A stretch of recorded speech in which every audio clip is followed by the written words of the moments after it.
नमस्ते। आप सबका पुनः एक बार फिर हार्दिक स्वागत है। आज हम नौका विहार के लिए निकलेंगे, वो भी कवि सुमित्रानंदन पंत जी के साथ। हाँ, नौका विहार यानी कि बोटिंग के लिए निकलेंगे। इस कविता का आस्वादन तभी आप कर सकेंगे जब आप खुद एक चांदनी रात में एक नौका में गंगा में बोटिंग के लिए निकलेंगे। कवि कल्पना क्या होती है और प्रकृति कवि कल्पना में किस तरह एक रमणीय नारी का रूप सौंदर्य धारण करती है, ये जानकर आप विस्मय विमुग्ध हो जाएंगे। कविता की ओर जाने से पहले पंत जी के बारे में कुछ कहना चाहूँगी। छायावादी काव्यधारा के आधार स्तंभों में एक, हिंदी साहित्य के प्रथम ज्ञानपीठ पुरस्कार विनर, प्रकृति के सुकुमार कवि सुमित्रानंदन पंत, जो अपने काव्य जीवन के प्रारंभ में छायावाद से जुड़े, फिर मार्क्सवाद, गांधीवाद और अरविंद दर्शन की ओर प्रभावित हुए, जिन्हें लोकायतन नामक महाकाव्य पर साहित्य अकादमी पुरस्कार मिला और चिदंबरा के लिए भारत का सबसे प्रेस्टिजियस लिटरेरी अवार्ड ज्ञानपीठ पुरस्कार से नवाजा गया। वीणा, ग्रंथि, पल्लव, ग्राम्या, गुंजन नामक अनेक काव्य संग्रह पंत जी के प्रकाशित हुए, जिनमें पल्लव को छायावाद की गीता नाम से विशेषित किया जाता है। इस कृति का महत्व दो कारणों से है। एक तो उसके नवीन भाषा प्रयोग के कारण, दूसरे उसके क्रांतिकारी भूमिका के कारण। पल्लव काव्य संग्रह की भूमिका का ऐतिहासिक महत्व है। इसे छायावाद का घोषणा पत्र भी कहा जाता है। इंग्लिश लिटरेचर में वर्ड्सवर्थ, कीट्स वगैरह पोएट्स ने जो रोमांटिसिज्म काव्यधारा का प्रचलन किया, उसी के लक्षण हिंदी में छायावादी काव्यधारा में मिलती है और सुमित्रानंदन पंत जी को हिंदी साहित्य का वर्ड्सवर्थ भी कहा गया है। प्रकृति उनके काव्य का एक मुख्य विषय रहा। सुमित्रानंदन पंत जी का जन्म ही प्राकृतिक सौंदर्य से परिपूर्ण अल्मोड़ा जिले के कसौनी में हुआ। कसौनी, जिसे भारत का स्विट्जरलैंड भी कहा जाता है, उसका प्राकृतिक परिवेश किसी कविता से कम आकर्षक और लुभावना न था। जन्म के कुछ घंटे बाद ही माता की मृत्यु हो गई और उनका बाल मन मानो प्रकृति में ही माँ का प्यार एवं वात्सल्य खोजने लगी। प्रकृति के प्रत्येक धड़कन, स्पंदन और कंपन को उन्होंने अपनी कल्पना शक्ति के द्वारा शब्दबद्ध किया। कहा जा सकता है कि कल्पना ही पंत जी की कविता का मेरुदंड, उसकी काव्य सृष्टि का मापदंड है। उसका उदात्त उदाहरण है उनकी कविता नौका विहार। नौका विहार उनके काव्य संग्रह गुंजन में 1932 में प्रकाशित हुई थी और वे उन दिनों उत्तर प्रदेश के प्रतापगढ़ में काला कांकर राजभवन में अपने मित्र के यहाँ रहते थे और उस राजभवन को छूती हुई गंगा नदी बहती थी। कवि पंत जी को नौका विहार का बड़ा शौक था और एक चांदनी रात को वे निकल पड़े नौका विहार के लिए और उस समय की गंगा का अनुपम सौंदर्य देखकर वे इतने मोहित हुए कि क्या कहना। कविता आपके सामने है। इसका वर्ण विषय असाधारण है, जिसे प्रकृति का लिबास पहनाकर तथा आध्यात्मिकता का पुट देकर कवि ने बहुत ही सरस एवं गंभीर बना दिया है। इस कविता के आस्वादन के लिए ज़रूरी है कि हम भी अपनी कल्पना शक्ति को जागृत करें। काव्य में काफ़ी तत्सम शब्दों का प्रयोग किया गया है। भाषा संस्कृतनिष्ठ है। शायद आपको समझने में दिक्कत हो, इसलिए वीडियो के अंत में उनका शब्दार्थ भी दिया गया है। आप बाद में उसकी ओर जा सकते हैं। अभी केवल बोटिंग का आस्वादन कीजिए। शांत स्निग्ध ज्योत्स्ना उज्ज्वल, अपलक अनंत नीरव भूतल, सैकत शैया पर दुग्ध धवल, तनवंगी गंगा ग्रीष्म विरल, लेटी है श्रांत क्लांत निश्चल। उस रात जब कवि नौका विहार के लिए निकले तो प्रकृति कैसी थी? शांत थी, और ज्योत्सना की उज्ज्वल स्निग्ध किरणें चारों ओर बिछी हुई थी।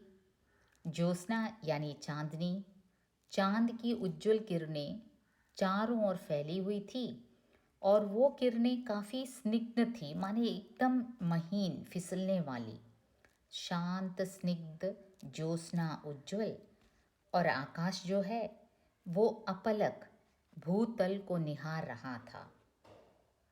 जो आकाश है उसमें असंख्य तारे थे जो अपलक, पलक बिना झपकाए, मानो अपने नेत्रों से भूतल यानी धरती के सौंदर्य को निहार रहे थे। उस चांदनी रात में धरती काफ़ी सुशोभित हो रही थी और उसे निहार रहा था आकाश, अपलक निहार रहा था। शांत स्निग्ध ज्योत्सना उज्ज्वल, अपलक अनंत नीरव भूतल। सैकत शैया पर दुग्ध धवल, तनवंगी गंगा ग्रीष्म विरल, लेटी है श्रांत क्लांत निश्चल। तब वहाँ सैकत शैया अर्थात बालू रूपी जो शैया है उस पर थकी हारी कौन लेटी थी? श्रांत क्लांत निश्चल, लेटी थी गंगा। गंगा थकी हारी है, श्रांत है, क्लांत है, क्योंकि उस समय ग्रीष्म काल था और गंगा की धारा काफ़ी पतली हो चुकी थी। तभी कवि गंगा को तनवंगी गंगा संबोधित करते हैं, यानी कि कृशकाय गंगा का, जो काफ़ी स्लिम है।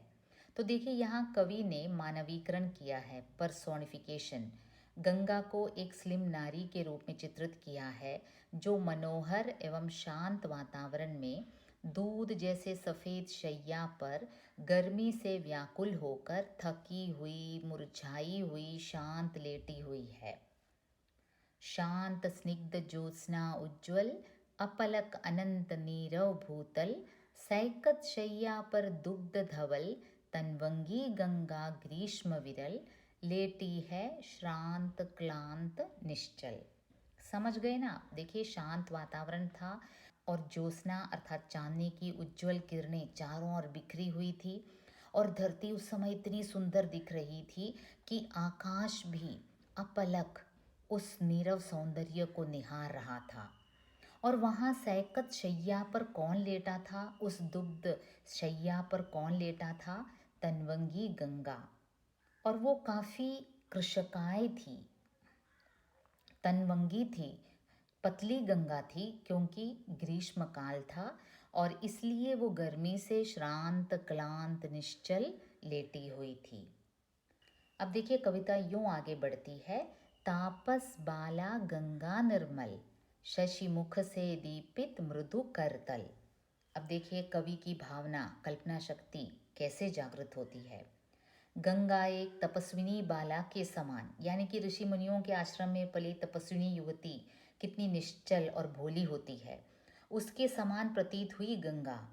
और उसका मुख शशि मुख के समान था, अर्थात चंद्रमा का प्रतिबिंब गंगा पर पड़ रहा था और उसे उन्होंने गंगा रूपी तपस्विनी बाला के मुख के समान चित्रित किया, जो अपने मृदु करतल में अपने मुख को आश्रय देकर लेटी थी। देखिए कुछ इस प्रकार था उसका लेटने का जो पोजीशन था। तो उसका जो मृदु करतल था उसमें अपने शशि रूपी मुख को सहारा देकर गंगा, जो एक तपस्विनी बाला के समान नजर आ रही थी, जो श्रांत और क्लांत थी, वो उस दुग्ध शैया पर लेटी थी। और लहरें लहरें उर पर कोमल कुंतल, गोरे अंगों पर सिहर सिहर, लहराता तार तरल सुंदर। और लहरें क्या कर रही थी? लहरें उर पर कोमल कुंतल, गोरे अंगों पर सिहर सिहर, लहराता तार तरल सुंदर, चंचल अंचल सा नीलांबर। उस तपस्विनी बाला का मुख चंद्र सा सुशोभित था और उसके वक्षस्थल में जो लहरें हिल रही थी, ऐसा प्रतीत होता था मानो उसके कोमल केश हों। कुंतल यानी केश, बाल और उसके गोरे अंगों पर सिहर सिहर मानो नीला अंबर उसके चंचल अंचल के समान नजर आ रहे थे। देखिए, नीले आकाश का जो प्रतिबिंब, जो रिफ्लेक्शन पड़ रहा था गंगा के पानी पर, तो पानी के हिलने पर वो ऐसा प्रतीत हो रहा था मानो उस सुंदर तपस्विनी युवती का चंचल अंचल हो। अब देखिए, कविता और आगे यूं बढ़ती है। साड़ी की सिकुड़न सी जिस पर शशि की रेशमी विभा से भर, सिमटी है वर्तुल मृदुल लहर। अब साड़ी की सिकुड़न सी, ऐसा लग रहा था वो तपस्विनी बाला एक साड़ी पहनी है, लेटी है। उसके लेटने के उस पोजीशन से उसकी साड़ी में जो स्वाभाविक रूप से सिकुड़न उत्पन्न हो जाती है, वो रेशमी विभा से भरकर वो सिकड़े हुए लहर वैसे ही नज़र आ रहे थे। वो लहरें जब वर्तुल आकार लेती हैं, अर्थात गोलाकार लेती हैं, तो ऐसा लगता है मानो वो उस सुंदरी के लेटने पर उसके रेशमी साड़ी में सलवटें पड़ गई हों।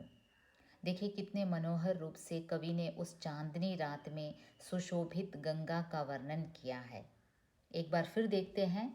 शांत स्निग्ध ज्योत्स्ना उज्ज्वल, अपलक अनंत नीरव भूतल, सैकत शय्या पर दुग्ध धवल, तनवंगी गंगा ग्रीष्म विरल, लेटी है श्रांत क्लांत निश्चल। तापस बाला गंगा निर्मल, शशिमुख से दीपित मृदु करतल, लहरें उर पर कोमल कुंतल, गोरे अंगों पर सिहर सिहर, लहराता तार तरल सुंदर, चंचल अंचल सा नीलांबर, साड़ी की सिकुड़न सी जिस पर शशि की रेशमी विभा से भर, सिमटी है वर्तुल मृदुल लहर। यहाँ आपको इसका शब्दार्थ और इसका भावार्थ भी दिया गया है। अगर आपको समझने में और परेशानी हो रही है तो आप उसे देख सकते हैं। वैसे आप समझ गए होंगे, ये और कुछ नहीं है। एक चांदनी रात में धरती काफ़ी सुशोभित हो रही थी और उस समय नौका विहार में निकले पंत जी को गंगा का सौंदर्य देखकर एक युवती जैसा प्रतीत हुआ और गंगा के लहरों को युवती के बालों के समान और गंगा के मुख को चंद्रमा के समान उन्होंने उपमित किया है। और गंगा के जो वस्त्र हैं, नीला अंबर का जो प्रतिबिंब पड़ रहा था, रिफ्लेक्शन पड़ रहा था, वो उसके नीले साड़ी के समान। और उस साड़ी में जो सलवटें पड़ती हैं, वो लहरों के वर्तुल आकार से उन्हें ऐसा प्रतीत हुआ मानो उस तपस्विनी बाला के साड़ी की सिकुड़न हो और वो अपने गोरे कोमल करतल में अपने शशि मुख को सहारा देकर यूं लेटी थी।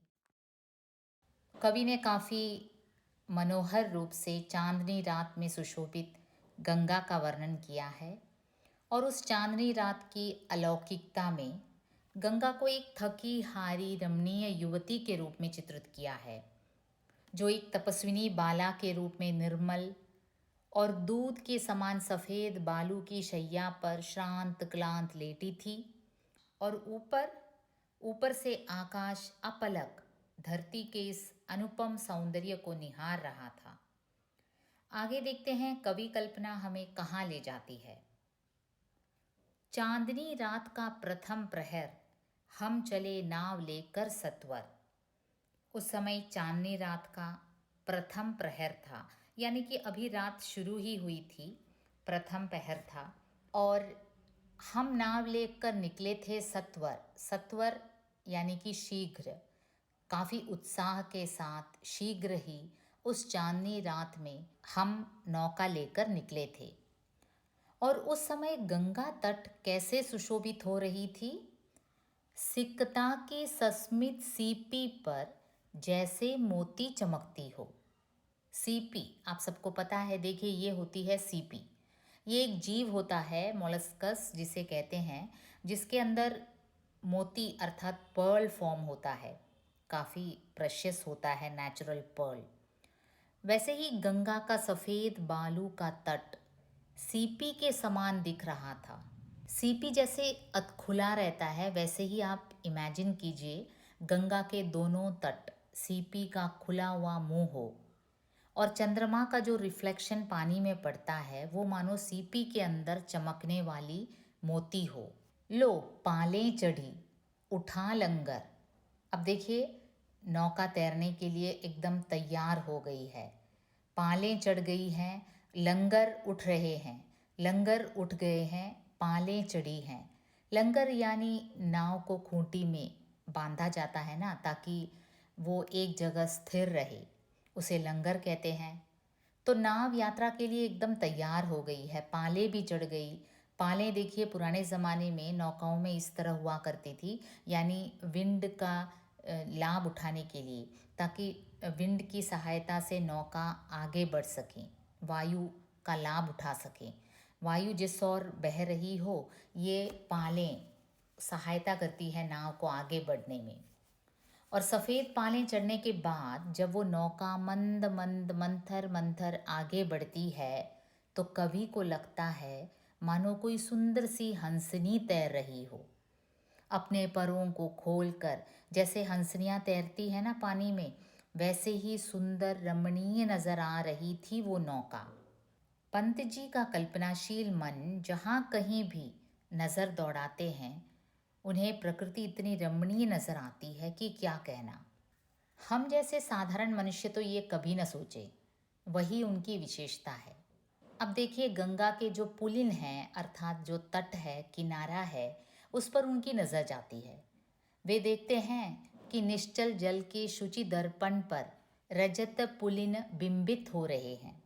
गंगा का जल इतना निश्चल, इतना स्वच्छ था कि आर पार देखा जा सकता था, एकदम शुचि दर्पण की तरह, एकदम स्वच्छ दर्पण की तरह, मिरर की तरह। ये कविता 1930s में प्रकाशित हुई थी, ठीक से कहें तो 1932 में। उस समय गंगा का पानी काफ़ी स्वच्छ और निर्मल हुआ करता था, एकदम दर्पण की तरह।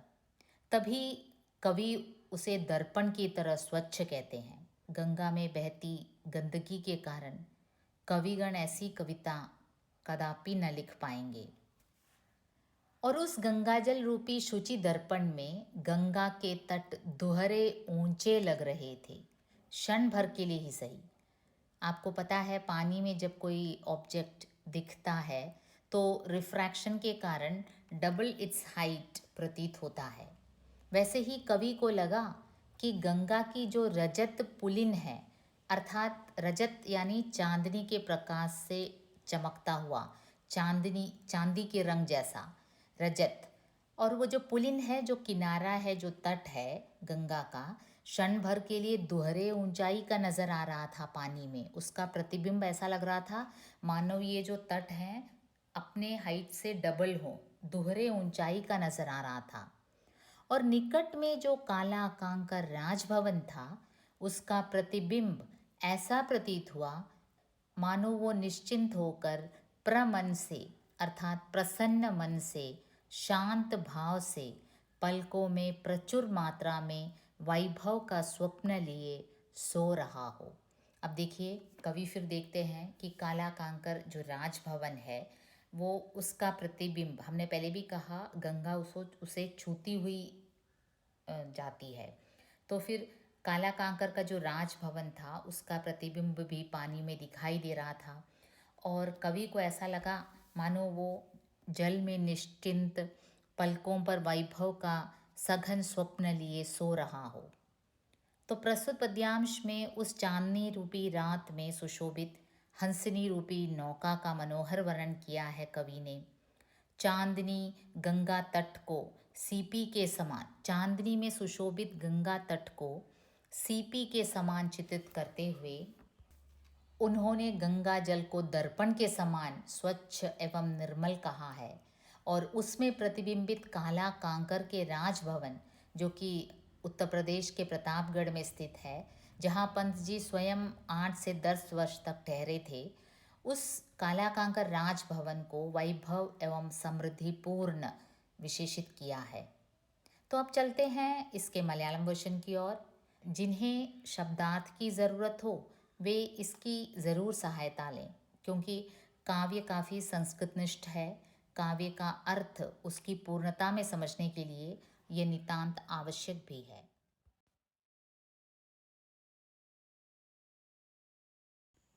चांदनी रात के प्रथम पहर में वे निकले थे नौका विहार के लिए, और उस मनोरम दृश्य का वर्णन वे करते हैं और उनकी कल्पना शक्ति हमें अचरज में डाल देती है। वे कल्पना करते हैं कि गंगा एक तपस्विनी बाला है जो श्रांत क्लांत लेटी है, और गंगा का तट उस चांदनी रात में सीपी में मोती समान प्रभा बिखेर रही थी, और गंगा का जल जल इतना स्वच्छ एवं निर्मल था कि दर्पण जैसे चारों ओर के दृश्य उसमें प्रतिबिंबित हो रहे थे, और उनका नौका पाल रूपी पर बिछाकर मंद मंद मंथर मंथर यूं तैर रही थी मानो कोई सुंदर हमसिनी हो। अब आगे देखते हैं। नौका से उठती जल हिलोर, हिल पड़ते नभ के ओर छोर। कवि नौका में विहार कर रहे थे और नौका के हिलने से गंगा के जल में हिलोरें उठ रही थी, और हिलते हुए जल में आकाश का प्रतिबिंब रिफ्लेक्शन वो भी हिल रहा था। उसे देखकर ऐसा लगता मानो नभ के इस छोर से उस छोर तक हिल पड़ा हो। ऐसा लगता मानो नभ के आकाश के इस छोर से उस छोर तक हिल पड़ा हो। और पानी में तारों का प्रतिफलन कैसे हो रहा था? मानो विस्फारित नयनों से निश्चल वे कुछ ढूंढ रहे हो, कुछ खोज रहे हो। कवि यूं वर्णित करते हैं, विस्फारित नयनों से निश्चल कुछ खोज रहे चल तारक दल। जल में पड़ती तारों की परछाई को देखकर उन्हें ऐसा आभास होता है मानो तारों का दल जल के अंदर के भाग में प्रकाश फैलाकर अपनी आंखें फाड़ फाड़ कर कुछ ढूंढ रहा हो। नौका से उठती जल हिलोर, हिल पड़ते नभ के ओर छोर। विस्फारित नयनों से निश्चल कुछ खोज रहे चल तारक दल। ज्योतित कर नभ का अंतस्थल। अब इन तारों का रिफ्लेक्शन इतना अधिक प्रकाश फैला रहा था जल में कि नभ का अंतस्थल यानी हृदय स्थल और ज्योतिर्मान हो रहा था, मानो यानी कि और प्रकाशित हो रहा था। वैसे आकाश में तारे तो चमक ही रहे थे, ऊपर से हिलते हुए पानी में जब उनका प्रतिबिंब पड़ता है तो वे और प्रकाशित हो जाते हैं, और फलस्वरूप नभ का अंतस्थल और अधिक प्रकाशमान हो जाता है। जिनके लघु दीपों को चंचल अंचल की ओट किए अविरल। फिरती लहरें लुक छिप पल पल। आपको कल्पना करना है कि जैसे कोई युवती दीप जलाकर अपने अंचल में छिपा कर लिए जाती है क्योंकि हवा से बुझने का डर लगा रहता है, वैसे ही आकाश में चमकते तारे जब पानी में प्रतिफलित होते हैं तो इस समय पानी के हिलने से तो उस समय पानी के हिलने से ऐसा प्रतीत होता है मानो वे लुक छिप रहे हो। जिनके लघु दीपों को चंचल अंचल की ओट किए अविरल। फिरती लहरें लुक छिप पल पल। तारे यहाँ लघु दीपों जैसे लग रहे थे और पानी के लहरों के हिलने के कारण ऐसा लग रहा था कि नारी अपने अंचल की ओट में उन दीपों को बुझने से बचाए हुए अविरल लिए जा रही हो। अविरल यानी निरंतर, लगातार। कवि को यह दृश्य देखकर यह भी लगा कि कोई लुका छिपी का खेल चल रहा हो। देखिए, कोई सुंदरी युवती अपने अंचल की ओट में दीप को जलाए लिए जा रही है और हवा से बुझ जाने के डर से कभी कभी दीप हमें यूँ लगता है कि अब बुझा अब बुझा, उस प्रकार की लुका छिपी होती है। तो कवि को भी यहाँ वैसे ही प्रतीत होता है। तभी एक और मनोरम दृश्य दिखाई दिया कवि को। क्या था वो? सामने शुक्र की छवि झलमल, तैरती परी सी जल में कल। अब देखो, शुक्र नक्षत्र दिख गया। शुक्र यानी वीनस, हम उसे मॉर्निंग स्टार भी कहते हैं। शुक्र चंद्रमा के बाद सबसे ब्राइटेस्ट ऑब्जेक्ट है जो स्पेस में है। और वीनस अथवा शुक्र की विशेषता यह भी है कि वो ट्विंकल नहीं करती, जैसे स्टार्स झिलमिलाते हैं, नक्षत्र जैसे झिलमिलाते हैं, वो उसके बदले निरंतर ग्लो करता है। मतलब कि उसका प्रकाश इतना स्ट्रांग है कि देखो देखो इसमें वो वीनस दिखाई दे रहा है। स्टार्स हमको ऐसा लगता है कि वो ट्विंकल करते हैं, जैसे हम ट्विंकल ट्विंकल लिटिल स्टार्स कहते हैं ना, क्योंकि वो हमेशा एक से ट्विंकल करता रहता है। लेकिन ये एकदम प्रकाशमान रहता है शुक्र। अब देखो शुक्र नक्षत्र दिखाई दिया और उसका प्रतिफलन गंगा के जल में कैसे हुआ था? तैरती परी से, यानी तैरती हुई परी सी लग रही थी। ऐसा लग रहा था कोई एंजल, कोई परी हो जो अपने परों से यहाँ तैर रही है पानी में। मतलब कि शुक्र नक्षत्र जो काफ़ी ब्राइट होता है, उसका प्रकाश पानी में ऐसा पड़ रहा था मानो कोई परी तैर रही हो। और लहरों के हिलने से कभी कभार वो ओझल हो जाती थी, दिखती नहीं थी। तो कवि को लगता है वो गंगा रूपी युवती के घने केशों के बीच मानो ओझल हो गई हो। कभी कभी लहरों के हिलने से शुक्र नक्षत्र दिखता नहीं है पानी में। तो कवि कल्पना करते हैं शायद गंगा रूपी उस युवती के केशों के बीच, जैसे बादलों के बीच सूर्य और चंद्रमा छिप जाते हैं, वैसे ही इस सुंदरी के केशों के बीच ये शुक्र नक्षत्र भी छुप जाता है। इतना ही नहीं, फिर दिखाई दिया दशमी का शशि। जैसे हम 14वीं का चांद कहते हैं, वैसे ही दशमी का शशि, यानी 10वें दिन का शशि का जो आकार होता है, पूर्ण चंद्र नहीं है बल्कि कुछ इस तरह। तो कवि कल्पना देखिए, ये जो चांद का मुख है वो उन्हें लगता है कि लहरों के घूंघट में झुक झुक कर कोई मुग्धा नायिका अपना सुंदर मुख बीच बीच में दिखा रही हो। जैसे दशमी का चांद मतलब कि पूरा गोल आकार नहीं होता, थोड़ा सा होता है, जैसे एक ह्यूमन फेस की तरह। तो यहाँ कवि कल्पना करते हैं जैसे कोई मुग्धा नायिका हो और अपना सुंदर मुख बीच बीच में दिखा रही हो। अब मुग्धा नायिका आपको पता ही होगा, उम्र और मैच्योरिटी के अनुसार नायिकाओं का 3 भेद होता है। 3 तरह से नायिकाओं को क्लासिफाई किया जाता है, मुग्धा, मध्या और प्रौढ़ा, एज के हिसाब से। अब ये जो मुग्धा होती है काफ़ी यंग नायिका होती है, तो स्वाभाविक रूप से उसे अपने रूप पर उसे उसे घमंड कुछ ज़्यादा होता है और वो कभी कभी उसमें लज्जा भाव भी ज़्यादा होता है। तो कभी कभी अपना मुख दिखाती है अंचल की ओर से, तो कभी छिपा लेती है। तो यहाँ दशमी का शशि वो भी ऐसे ही लग रहा था, मानो कोई मुग्धा नायिका हो जो क्या करती है, कभी अपना मुख दिखाती है, कभी छिपा लेती है। लहरों के घूंघट से झुक झुक दशमी का शशि निज तिर्यक मुख दिखलाता मुग्धा सा रुक रुक।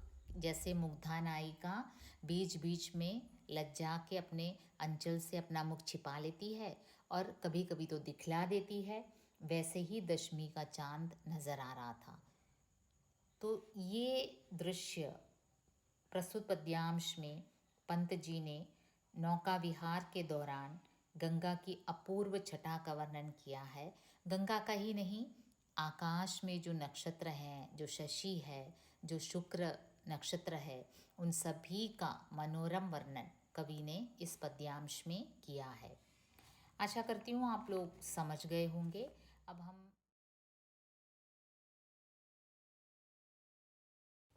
कवि गंगा की सैर के लिए जाते हैं और हमने देखा कैसे तपस्विनी गंगा श्रांत क्लांत तनवंगी सी लेटी उन्हें नजर आती है। कैसे नाव हंसिनी सी मंद मंद मंथर मंथर तैरती है और कैसे काला कांकर का राजभवन निश्चिंत होकर पलकों में वैभव का स्वप्न देखे सो रहा था और शुक्र नक्षत्र परी सी जल में तैरती नजर आई और दशमी का शशि मुग्धा नायिका की तरह कभी घूंघट में मुँह छिपाती, कभी अपने तिर्यक मुख दिखाती नजर आई। अब देखते हैं नौका कहाँ पहुँचती है और कवि कल्पना किस प्रकार और आगे बढ़ती है। जब पहुंची चपला बीच धार, छिप गया चांदनी का कगार। जब वो चपला अर्थात वो नौका गंगा के बीच धार में पहुंची तो कवि देखते हैं कि चांदनी में धुला गंगा का कगार यानी किनारा बिल्कुल दिखाई नहीं दे रहा है। छिप गए कगार, दो बाहों से दूरस्थ तीर, धारा का कृशक कोमल शरीर, आलिंगन करने को अधीर। अब जो गंगा के किनारे हैं वो काफ़ी दूर नज़र आ रहे थे, क्योंकि नौका बीच धार में पहुंची थी और वहाँ से दोनों किनारे कवि को ऐसे प्रतीत हुए मानो वे व्याकुल होकर गंगा की धारा रूपी नायिका के पतले कोमल शरीर का आलिंगन करना चाहते हों, जिसके लिए उन्होंने अपनी दोनों बाहें फैला रखी हैं। दो बाहों से दूरस्थ तीर, धारा का कृश कोमल शरीर, कृश मीन्स दुबला पतला, आलिंगन करने को अधीर। ओके, एक बार और देख। जब पहुंची चपला बीच धार, छिप गया चांदनी का कगार, दो बाहों से दूरस्थ तीर, धारा का कृश कोमल शरीर, आलिंगन करने को अति दूर क्षितिज पर विटप माल लगती, भ्रू रेखा सी अराल, अपलक नभ नील नयन विशाल। फिर कवि देखते हैं कि दूर, अति दूर क्षितिज पर यानी कि होराइसन पर, यानी जहाँ आकाश और पृथ्वी का मिलन होने का आभास होता है, वहाँ क्षितिज में, वहाँ कतार में खड़े हैं वृक्ष, और वृक्षों को देख, विटप यानी वृक्ष, वृक्षों को देख कवि को लगा वे नीले आकाश के विशाल नेत्रों की तिरछी बौहें हों। बौहें मतलब जो आईब्रोस है, जो टेढ़ी आईब्रोस हैं। तो आप कल्पना कीजिए, देखो रात का समय है और नदी के किनारे जो वृक्ष खड़े हैं, वृक्षों की जो कर्व्स हैं, वो कवि को लगता है कि आकाश रूपी आँखों के आईब्रोस हैं ये वृक्ष। और वे आँखें क्या कर रही हैं? वे आँखें धरती को एकटक अपलक निहार रही हैं, बिना पलक झपकाए एकटक होकर धरती को, उसके मनोहर रूप को, उस चांदनी में धुले हुए धरती के अनुपम सौंदर्य को निहार रहा था आकाश। और उस आकाश के नीले नयनों की जो बौहें थी वो वृक्ष नजर आ रहे थे, वो वृक्ष बौहें रूपी नजर आ रहे थे। अति दूर क्षितिज पर विटप माल लगती, भ्रू रेखा सी अराल, अपलक नभ नील नयन विशाल। जब पहुंची चपला बीच धार, छिप गया चांदनी का कगार, दो बाहों से दूरस्थ तीर, धारा का कृशक कोमल शरीर, आलिंगन करने को अधीर। अति दूर क्षितिज पर विटप माल लगती, भ्रू रेखा सी अराल, अपलक नभ नील नयन विशाल। अब देखो उस चांदनी रात में और क्या दिखाई देता है उन्हें। माँ के उर पर शिशु सा समीप, सोया धारा में एक द्वीप। कवि आगे कहते हैं कि वहाँ पास ही उन्हें एक द्वीप दिखाई दिया। गंगा की धारा के मध्य स्थित उस द्वीप को देख कवि को ऐसा आभास हो रहा है जैसे कोई छोटा सा बालक अपनी माता की छाती से लगकर आराम से सो रहा हो। माँ के उर पर शिशु सा समीप, सोया धारा में एक द्वीप। और वो द्वीप क्या कर रहा था? ऊर्मिल प्रवाह को कर प्रतीप। ऊर्मिल प्रवाह यानी कि लहरों से युक्त जल प्रवाह, वो क्या था? वो द्वीप प्रतीप कर रहा था उस जल प्रवाह को, यानी विपरीत दिशा में पानी को मोड़ रहा था। देखिए नदी के बीचों बीच द्वीप है और द्वीप से जब पानी की लहरें टकराती हैं तो स्वाभाविक है पानी विपरीत दिशा में मुड़ जाती है। और द्वीप कैसे सो रहा था? जैसे एक शिशु अपनी माँ की छाती से चिपट निश्चिंत होकर सो रहा हो। देखो कैसी कवि कल्पना है। नदी के बीच एक द्वीप को देखकर ऐसी कल्पना करते हैं कि एक शिशु अपनी माँ के उर से, अपने हृदय भाग से लिपट कर आराम से निश्चिंत होकर सो रहा। जब पहुंची चपला बीच धार, छिप गया चांदनी का कगार, दो बाहों से दूरस्थ तीर, धारा का कृश कोमल शरीर, आलिंगन करने को अधीर। अति दूर क्षितिज पर विटप माल, लगती भ्रू रेखा सी अराल, अपलक नभ नील नयन विशाल, माँ के उर पर शिशु सा, समीप सोया धारा में एक द्वीप, उर्मिल प्रवाह को कर प्रतीप। वह कौन विहग क्या विकल कोक, उड़ता हरने निज विरह शोक, छाया को कोकी का विलोक। अचानक कवि को एक पक्षी दिखाई देता है। वो पूछ बैठते हैं, वह कौन विहग क्या विकल कोक, उड़ता हरने निज विरह शोक। कवि को लगता है कि ज़रूर ये चकवा पक्षी होगा, जो अपनी चकवी से रात की बेला में बिछुड़ने के लिए अभिशप्त है। आपको पता है चकवा एक मिथोलॉजिकल बर्ड है, जिसके बारे में मिथोलॉजी में कहा जाता है कि एक बार एक युवा जोड़ी हुआ करते थे जो आपस में काफ़ी प्रेम करते थे, और उनके पवित्र प्रेम को देखकर देवताओं को जलन हुआ और उन्होंने उस युवा जोड़ी को शाप दे दिया और उन्हें चकवा और चकवी पक्षी में बदल दिया। और एक और शाप था उनके ऊपर कि वो रात को नदी के दो किनारे पर हो जाने के लिए अभिशप्त हो जाते हैं। मतलब कि रात भर विरह में वो रोते रहते हैं चकवा और चकवी, केवल सुबह ही उनका मिलन हो पाता है। ऐसा ऐसा मिथोलॉजी है, एक मिथोलॉजिकल स्टोरी है जिसे हिंदी के कई कवि प्रयोग में लाते रहे हैं। चकवा और चकवी पक्षी की विरह वेदना और विरह वेदना में रोने की बात कई कवि अक्सर प्रयोग में लाते हैं।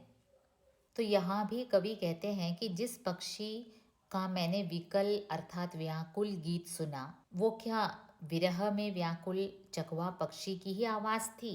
कवि फिर कल्पना करते हैं कि शायद उस चकवा पक्षी ने गंगा में दर्पण समान पानी में अपनी ही छाया देखी होगी और उसे लगा होगा कि उसकी प्रियतम चकवी है, और इसलिए वो भ्रमवश गंगा के जल में अपनी ही छाया को देखकर चकवी समझकर उड़ रहा है। विरह वेदना को मिटाने हेतु व्याकुल हो, वो आकाश में उड़ता जा रहा हो। वह कौन विहग क्या विकल कोक, उड़ता हरने निज विरह शोक, छाया को कोकी का विलोक। ओके, समझ गए ना। अब एक बार फिर देखते हैं पद्यांश को। जब पहुंची चपला बीच धार, छिप गया चांदनी का कगार। जब उनकी चपला, उनका नाव गंगा के बीच धार में पहुंच गया तो छिप गया चांदनी का कगार। चांदनी में धुला हुआ कगार, कगार यानी नदी के जो किनारे हैं वो एकदम दूर नजर आने लगे। दो बाहों से दूरस्थ तीर, धारा का कृशक कोमल शरीर। और कवि को वो दोनों किनारे देखकर ऐसे लगा जैसे दो बाहें हों जो बीच में बहती गंगा की कृशक कोमल शरीर को, पतले स्लिम शरीर को आलिंगन करने के लिए काफ़ी उत्सुक हो, आलिंगन करने के लिए काफ़ी अधीर हो। अति दूर क्षितिज पर विटप माल, लगती भ्रू रेखा सी अराल। अब देखिए दूर क्या दिखता है, विटप माल। विटप माला मीन्स विटप यानी वृक्षों की का समूह। उसे देखकर ऐसा लगता है भ्रू रेखा सी, जो आईब्रोज के समान लगता है। अपलक नभ नील नयन विशाल, नीले नयनों के जो विशाल नयन हैं आकाश रूपी, उसके आईब्रोज के समान वो वृक्ष नजर आ रहे थे। और वहाँ देखो माँ के उर पर शिशु सा, समीप सोया धारा में एक द्वीप। गंगा के बीच एक बीचों बीच एक द्वीप दिखाई दिया और वो यूं निश्चिंत होकर आराम से लेटा था, जैसे बच्चे अपने माँ की छाती से लिपट कर लेटते हैं, वैसे ही माँ के उर पर शिशु सा, समीप सोया धारा में एक दीप, उर्मिल प्रवाह को कर प्रतीप। और वो दीप क्या कर रहा था, गंगा के उर्मिल प्रवाह को प्रतीप कर रहा था, मतलब उसकी दिशा बदल रहा था। पानी आकर द्वीप पर टकराती है और पानी की दिशा बदल जाती है। वह कौन विहग क्या विकल कोक, उड़ता हरने निज विरह शोक। अचानक वहाँ एक पक्षी को रोता हुआ दिखाई देता है। वो काफ़ी विकल होकर रो रहा है, तो कवि कहते हैं अरे ये कहीं वो चकवा पक्षी तो नहीं है जो काफ़ी विकल होकर व्याकुल होकर विरह में रो रहा है। उड़ता हरने निज विरह शोक, वो अपने शोक को हरने के लिए, उसे ओवरकम करने के लिए ही यूं उड़ रहा है। छाया को कोकी का विलोक, उसे अपनी छाया दिखाई दी होगी, अपनी प्रतिछाया पानी में देखकर बेचारे को लगा होगा कि वो चकवी है, तो इसीलिए वो अपने शोक में रो रहा है। समझ गए होंगे ना आप। प्रस्तुत पद्यांश में सुमित्रानंदन पंत जी ने नौका विहार करते हुए गंगा के दोनों तटों के प्राकृतिक दृश्यों का मनोरम चित्रांकित किया है। उड़ते पक्षी को विरह में गाने वाले चकवा पक्षी के समान कहा है, और द्वीप को माँ के उर में निश्चित सोने वाले शिशु के समान कहा है, और किनारे कगार पर खड़े वृक्षों को आसमान रूपी नीले नयनों के भ्रू के समान अर्थात आईब्रोस के समान चित्रित किया है, जो अपलक बिना पलक झपकाए नीचे धरती के मनोरम सौंदर्य को उस चांदनी रात में निहार रहे थे। तो आप समझ गए होंगे। जिन्हें फिर शब्दार्थ की दिक्कत होगी वो ये कृपया देख लीजिए, क्योंकि इसमें काफ़ी तत्सम शब्दों का प्रयोग किया गया है, संस्कृत वर्ड्स हैं, शायद आपको समझने में दिक्कत हो तो इसकी सहायता ले सकते हैं। अब हम उस चांदनी रात में गंगा के स्वच्छ दर्पण समान जल का मनोहर वर्णन उन्होंने अपने कविता में किया। साथ ही गंगा के किनारे खड़े विशाल वृक्षों को देखकर उन्हें लगा कि अरे ये तो नीले नभ के नीले विशाल नैनों की भ्रुकुटी हैं, और नदी के बीचों बीच दिखाई दिए द्वीप उन्हें माँ के हृदय से लिपटे सोए हुए शिशु समान लगा, और एक विहग के गान को सुनकर उन्हें विरह में व्याकुल चकवा पक्षी की याद आ गई। और अब देखो वे वापस मुड़ने के लिए नौका की दिशा बदल देते हैं, पतवार घुमा देते हैं। पतवार घुमा अब प्रतनु भार, अर्थात जब उनकी नौका गहरे पानी में धारा के मध्य जा पहुंची और उस समय नौका का प्रतनु अर्थात जो भार था, ऐसा एहसास होता था कि उसका भार काफ़ी कम हो गया, और उस समय नौका घूमी विपरीत धार, यानी कि धारा के विपरीत दिशा में नौका को घुमा दिया गया। अब देखो इतनी देर तो शायद नाव पानी के बहाव की दिशा में जा रही थी, लेकिन अब विपरीत दिशा में जाने लगी तो पानी में स्वाभाविक रूप का तनाव महसूस होगा ही। उस समय के उस दृश्य में भी कवि पंत जी का कल्पनाशील मन काव्यमय हो जाता है। वे कहते हैं, डांडों के चल करतल पसार, भर भर मुक्ताफल फेन स्वार। नाव का जो पतवार होता है ना, जो डंडी होती है जिससे नाव खेया जाता है, जिसके सारे नाव आगे बढ़ती है, उसी पतवारों के चलने से जल में क्या होता है, काफ़ी मात्रा में झाग उत्पन्न हो जाता है।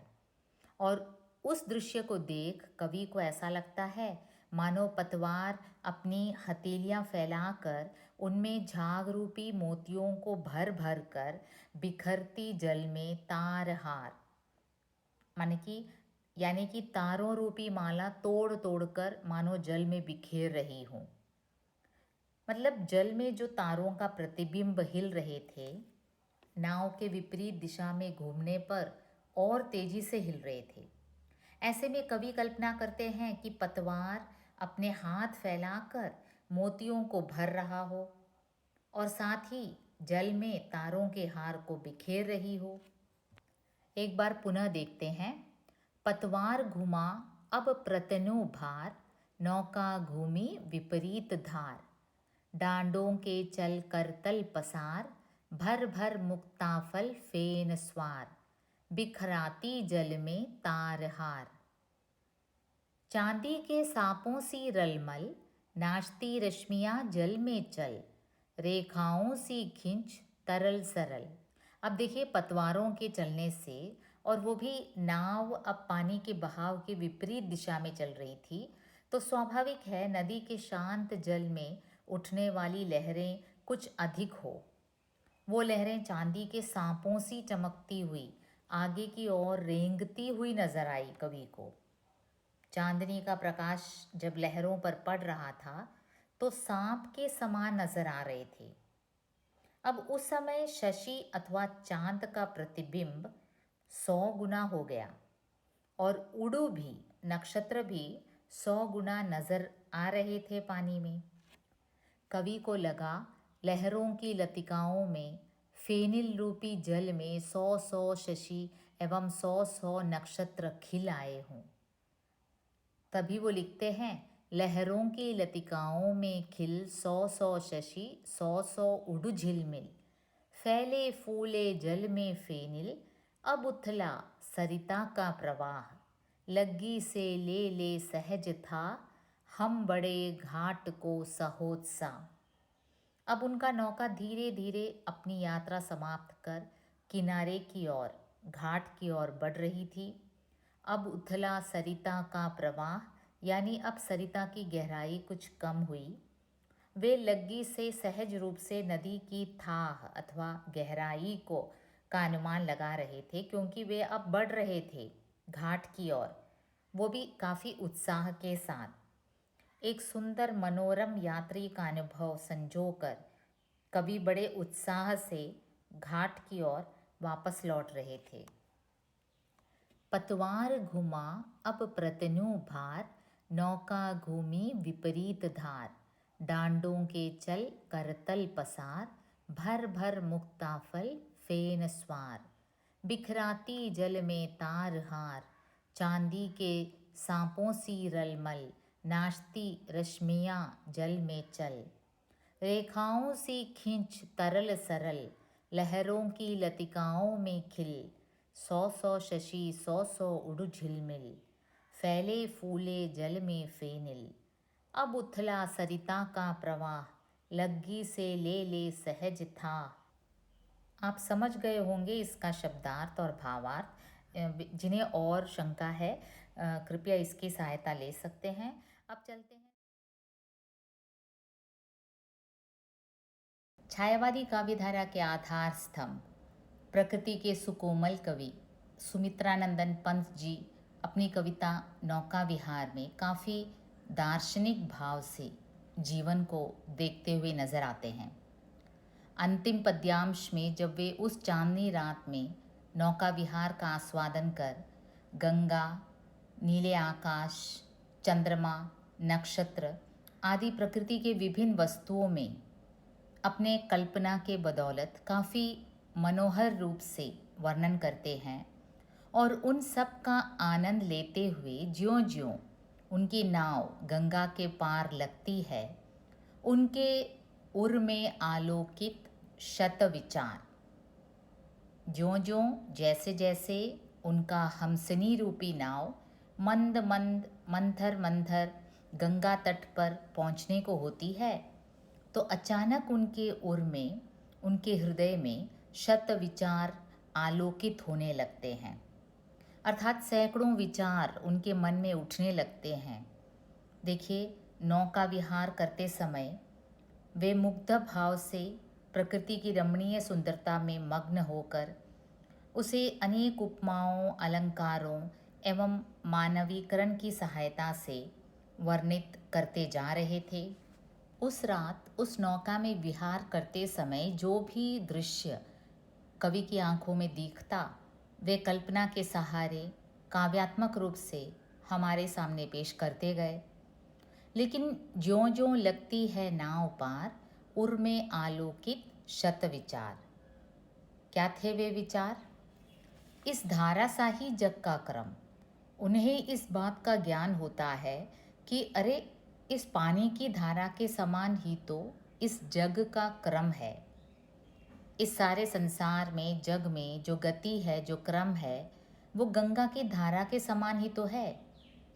गंगा का पानी जैसे निरंतर बहता रहता है, वैसे ही इस जग में जन्म एवं मरण का क्रम निरंतर चलता ही रहता है।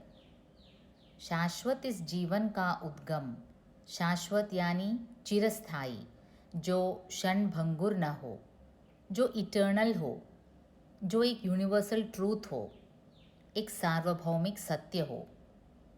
जीवन का उद्गम अथवा जीवन की उत्पत्ति, उसकी शुरुआत, जन्म लेना एक शाश्वत सत्य है।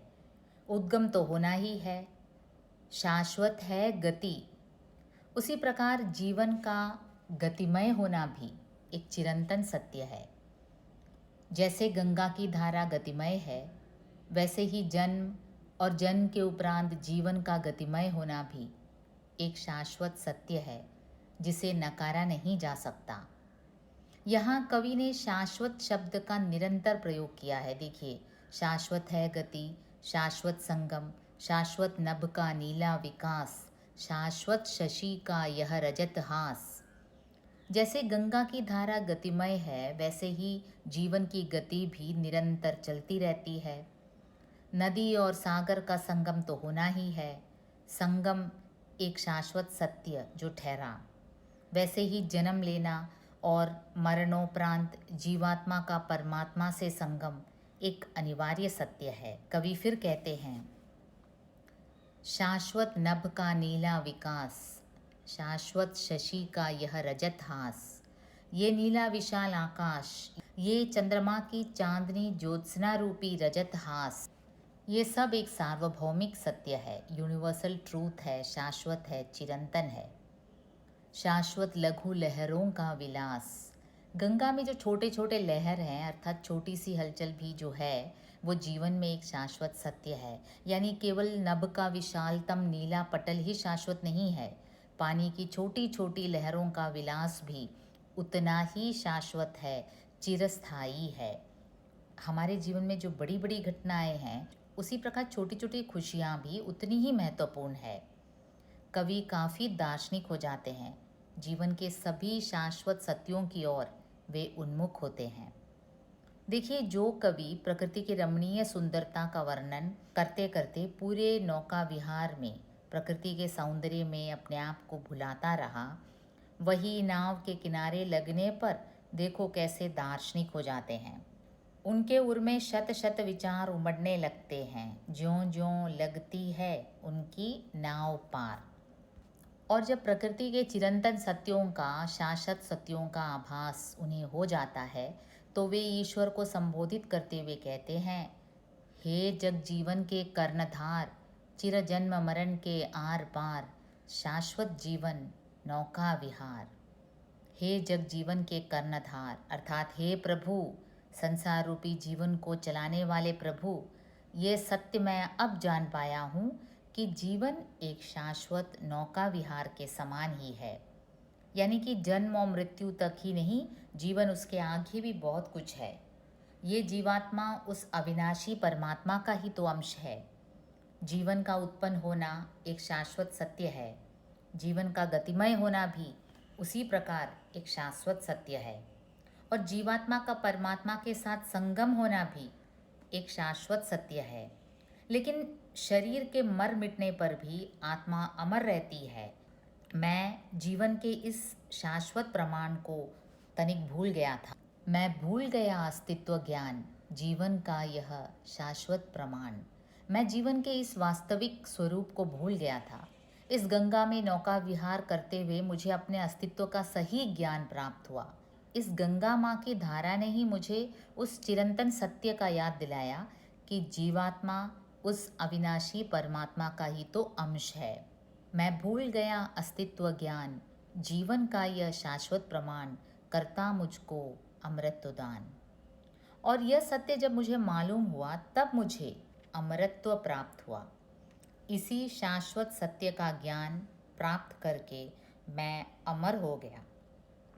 कवि काव्य के अंत तक आते आते काफ़ी दार्शनिक होकर कहते हैं कि जीवन एक नौका विहार के समान ही तो है, जो एक किनारे से दूसरे किनारे तक आती है और जाती है।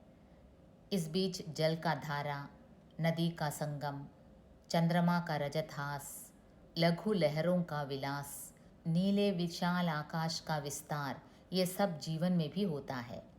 कवि को इस बात का एहसास होता है कि जीवन एक नौका विहार है, जो चिर जन्म मरण के आर पार हमको ले जाता है। बस मानव जीवन को जीते जीते शायद इस शाश्वत सत्य को भूल सा जाता है।